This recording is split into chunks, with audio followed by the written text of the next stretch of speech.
Untuk ini kan KRI baru diberangkatkan dari Manado ya. Karena baru berangkat dari Manado, dimanfaatkan untuk membawa logistik permakanan. Jadi ada telur, ada mie, ada beras 30 ton kalau saya tidak salah tadi.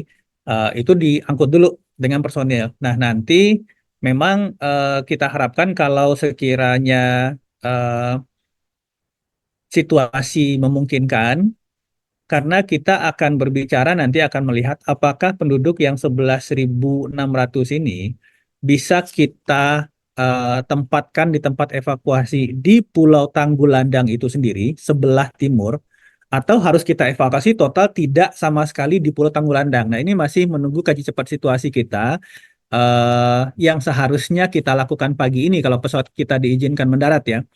Ini masih kita koordinasikan. Kita harapkan nanti personil TNI Polri yang nanti siang atau sore menjelang sore itu sudah ada di situ bisa membaca situasi ini.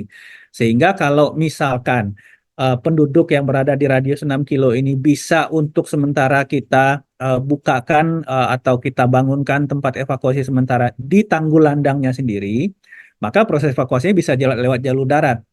Tetapi kalau misalkan dari analisis situasi ternyata juga cukup berbahaya di Pulau Tanggulandangnya, mau tidak mau kan harus ke pulau sekitar atau ke mainland di Manado sendiri. Nah, kalau opsi kedua ini yang nanti harus diambil, maka kemungkinan kebutuhan alat angkutnya akan lebih besar. Nah, tapi ini masih masih melihat situasi di lapangan.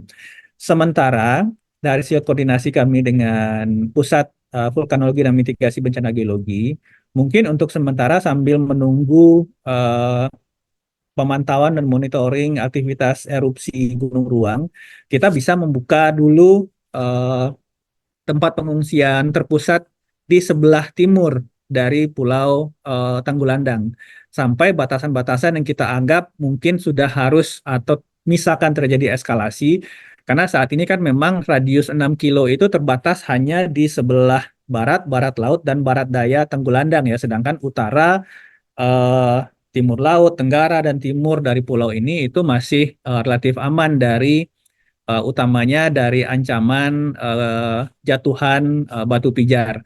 Kalau abu vulkanik itu pasti akan terdampak. Bersama kami BNPB juga kita akan membawa setidaknya diawali 50.000 masker nantinya. Dan tentu saja kemudian sekali lagi ini juga akan terus melihat situasi karena kami koordinasi dengan BMKG Sulawesi Utara barusan siang hingga sore ini itu berpotensi hujan sedang hingga lebat. Nah, kalau hujan sudah turun, maka konsentrasi abu vulkanik di udara itu akan signifikan turun secara drastis. Kita harapkan ini juga membantu apa penduduk untuk bisa apa tidak terlalu terdampak abu vulkanik dan terutama Bandara Samratulangi bisa dibuka kalau abu vulkaniknya juga sudah berkurang, Mas Reno.